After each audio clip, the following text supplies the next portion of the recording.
Buenas a todos y bienvenidos a mi canal. Mi nombre es César Cañete y hoy dejo de lado los acostumbrados book tags, incluso aquellos que son de denominación de origen Cañete, que últimamente estaba que no paraba. También dejo de lado las videoreseñas y voy con un vídeo de la sección de Mundo Editorial, que aunque no son los más populares, sé que a muchos de vosotros sí que os gustan y a mí me parecen muy interesantes dar a conocer cómo funciona este tema del mundo editorial. Así que nada, no me enrollo más y os digo que dentro cabecera.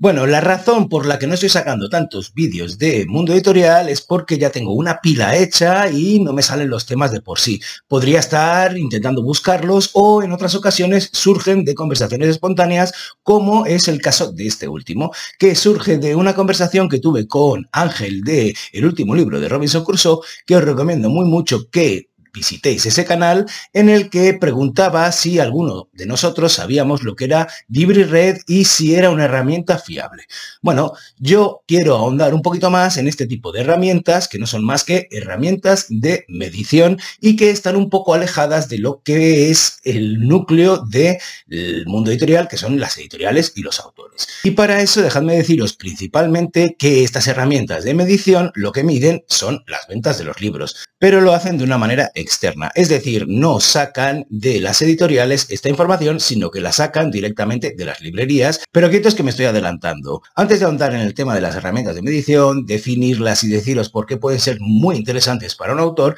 dejadme deciros que estamos en una época del año en el que todavía se deben estar enviando liquidaciones a los autores y que estos podrán ver qué es lo que han vendido en ese año. ¿Por qué? Porque las liquidaciones, como ya tengo en otro de los vídeos de esta sección, son esos informes de venta en los que el editor informa al autor de cuál ha sido durante el periodo que tenga acordado con él, que puede ser semestral, puede ser trimestral o normalmente y casi siempre son anuales, y donde le informa de cuántos son los libros que ha vendido durante ese periodo y por tanto cuánto es el dinero que ha devengado, los royalties que tenga contratados con esa editorial, y podrá ver si ha superado el anticipo o no, y entonces cobrará o no cobrará. Así pues, podéis anticipar que los informes de venta, estas liquidaciones, son algo muy importante tanto para la editorial, que tendrá que desembolsar el dinero que haya conseguido con las ventas en el caso de que el libro haya superado el anticipo, como para el autor, que verá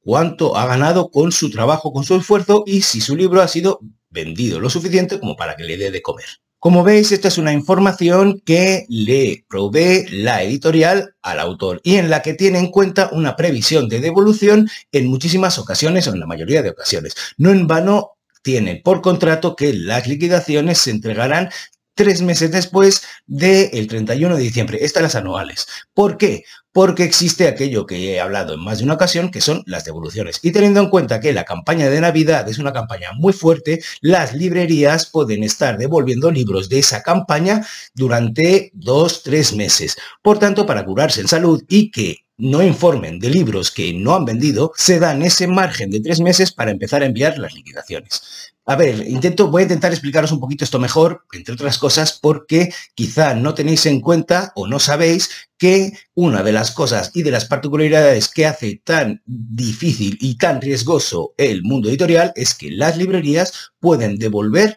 libros. Es decir,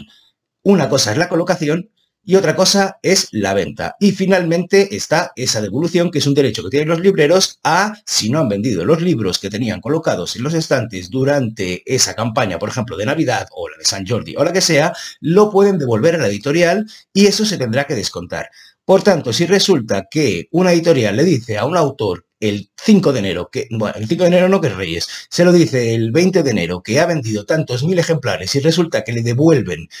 tropecientos mil en marzo, entonces el autor creerá que ha vendido mucho más de lo que en realidad ha vendido. Y por eso está ese margen de 3 meses. Normalmente os digo que ese margen empiezan a partir del 1 de abril a enviar las liquidaciones. Y ese es un proceso que suele llevar un tiempo porque tienen que generar las liquidaciones, tienen que mirar que estén bien y tienen que enviarlas. Como os digo, toda esta información sale de la editorial y en muchas ocasiones han surgido conflictos entre autores y editoriales porque el autor pensaba que había vendido más y la editorial le ha informado de menos, y muchas veces el autor ha tenido razón y otras veces no ha tenido razón. Os voy a dejar abajo un link a un blog que ya está cerrado o que por lo menos no ha continuado desde hace 10 años, que se titulaba Patrulla de Salvación y que ofrecía una información muy fidedigna del mundo editorial desde una óptica súper jocosa, irónica y sarcástica. Yo, que en aquella época estaba trabajando de pleno en una gran editorial, no entendía cómo podía ser que alguien en un blog pudiese tener información tan fidedigna de los actores que actuaban dentro del mundo editorial.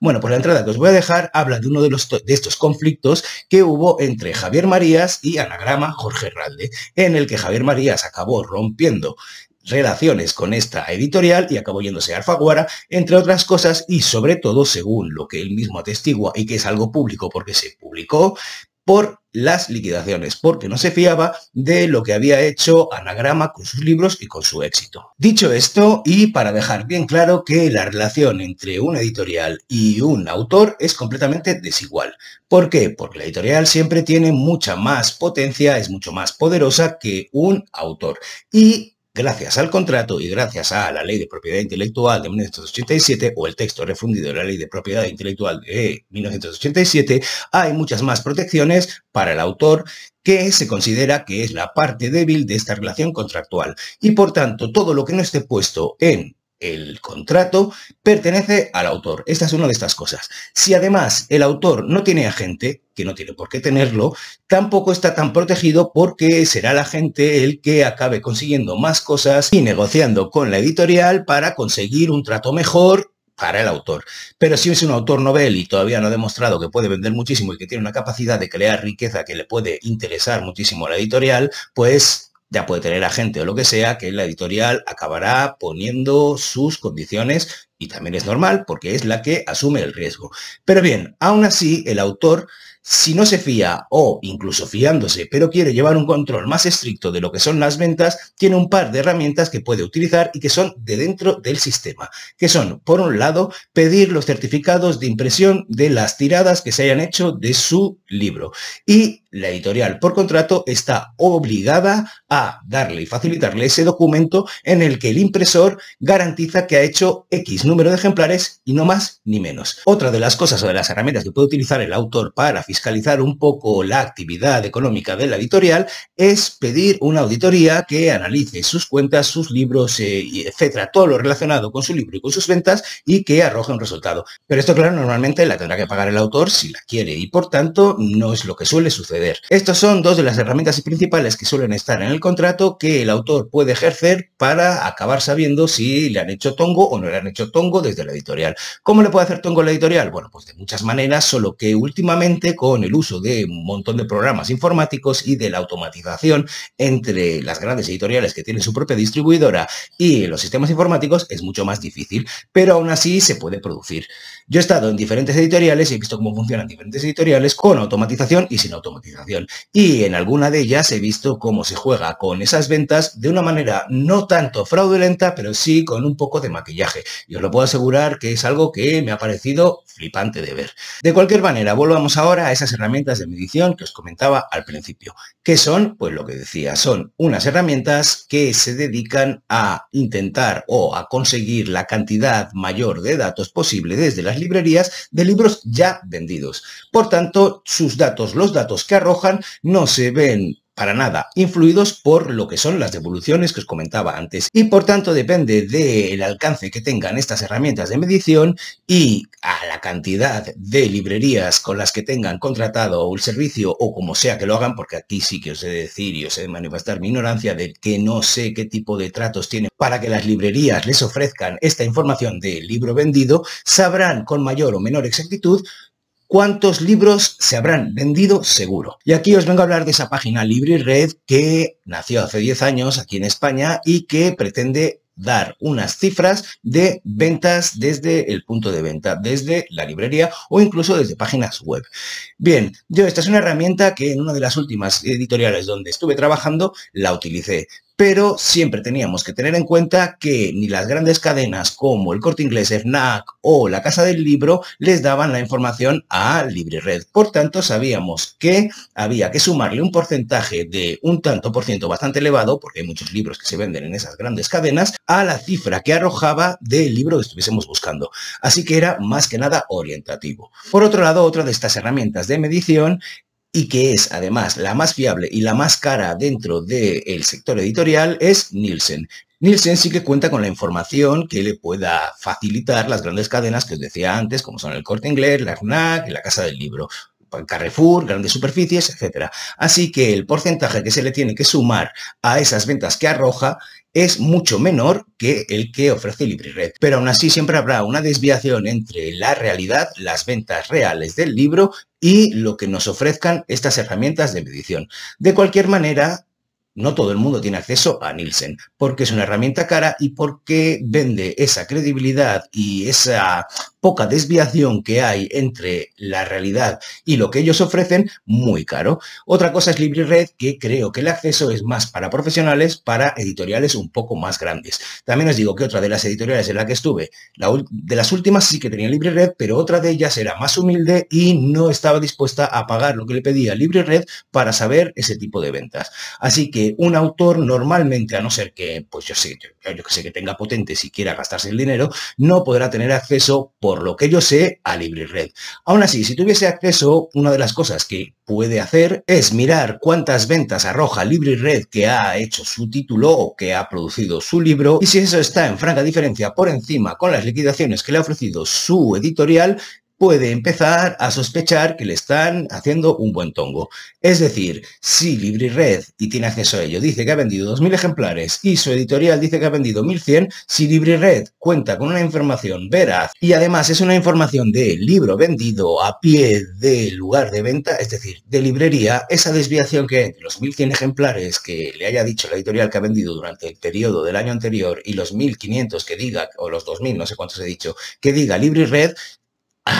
da para sospechar. También os digo, no sé qué nivel de piratas hay sueltos por ahí que se escudan detrás de un nombre de una editorial con una buena reputación. Pero ya os digo que conforme la tecnología ha ido creciendo y conforme tienen más dinero las editoriales o son más potentes, este tema de que tonguen a los autores con las ventas es bastante lejano y bastante extraño. Entre otras cosas porque lo que suele imperar en este sentido es que si tú vendes suficiente como autor, la editorial también gana y ganamos todos. Y se establece un poco de fair play. Recuerdo cuando trabajaba también, de nuevo, perdona que estoy hablando todo este rollo, pero bueno, es de donde saco la información, que os voy a decir, de Foreign Rights, que ya os dejaré por ahí, o echarle un vistazo al tema de a la sección de Mundo Editorial, que es donde tengo este tipo de vídeos, y vendía derechos al extranjero. Muchos autores de aquí, cuando llegaban las liquidaciones del extranjero, me decían, oye, ¿y yo cómo me puedo fiar de que lo que me está diciendo este personaje o esta editorial es cierto y estas ventas son las que son en Rumanía? Y nosotros estábamos obligados, y además era la respuesta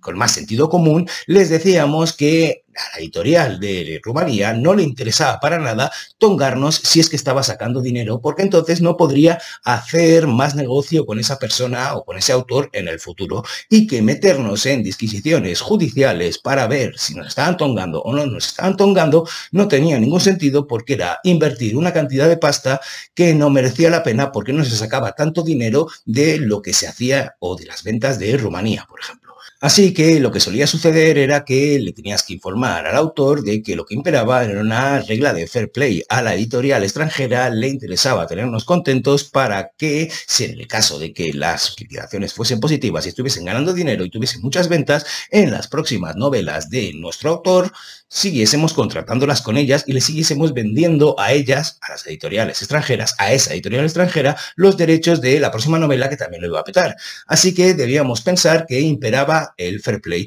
y que si realmente había un problema con las ventas o de credibilidad o de haber perdido la confianza con esa editorial, lo más fácil era dejar de venderles derechos a esas editoriales, porque meterse en problemas de juicios, por más que el contrato estableciese que los tribunales donde se iban a dirimir estos temas fuesen los de tu propio país, porque la editorial extranjera podía, una editorial que está a 3000 kilómetros, pues ¿qué te va a decir? Oye, pues mira, pues no me viene a venir, hoy no voy. ¿Y qué vas a hacer? como hay una palabra en inglés que me gusta mucho con el tema este de las leyes y de las fuerzas coercitivas, que es enforcement. ¿Cómo les vas a obligar a que vengan aquí? Pues desaparecen y fuera. Así que al final lo que tenía que imperar era el tema del fair play. Y bueno, esto parece muy naif, muy ingenuo, pero es como era y es como creo que sigue siendo. Bueno, espero que perdonéis la desestructuración, si es que os ha parecido desestructurado este vídeo y este tema, pero es que ya he hablado tantas veces de diferentes cosas que para llegar al punto que quiero explicar en el vídeo que me toca de sección editorial, o me cuesta mucho llegar a ese tema, o básicamente tengo que dar por sentado que muchos de vosotros conocéis los conceptos de los que he hablado ya. Así que os voy a hacer una pregunta porque tengo muchísimos vídeos de mundo editorial, pero muchos son muy antiguos y estaba pensando en empezar a reciclarlos, es decir, volver a grabar algunos que fueran los más interesantes para volver, ahora que he ejercido bastante más el canal y que hay una audiencia más elevada, para volver a hablar de estos temas y pues que no se pierdan en las listas de reproducción y que al final no los ve nadie. Así que si os parece que debería reciclar algún vídeo de esos del pasado que os pueda interesar de algún tema, yo que sé, los foreign rights, las liquidaciones, los informes de lectura, que son subsidiarios, que es el anticipo, que son royalties, cualquiera de esos temas, me los podéis dejar en los comentarios y yo pensaré en reciclarlos de una manera que sea lo más aclaratoria o clarificadora posible para que podáis entender un poco cómo funciona el mundo editorial y, pues no sé, en el caso de que os interese, claro. Así que nada, dicho esto, solo me queda despedirme y deciros lo que siempre os digo, que ante el vicio de pedir está la virtud de no dar, pero que yo, como tengo mucho vicio, os voy a pedir que le deis al like y que, por supuesto, os suscribáis al canal, que le deis a la campanilla para saber cuando publico contenido de este estilo, que me pongáis los comentarios que queráis, más allá de lo que os he dicho antes de los comentarios, que yo os los comentaré porque me encanta establecer diálogos con vosotros y que, bueno, que le echéis un vistazo a mis libros y mis obras que están ahí abajo en el cajón de descripción. Por lo demás, y finalmente, os deseo un felicísimo día y os mando un besazo enorme. ¡Mua!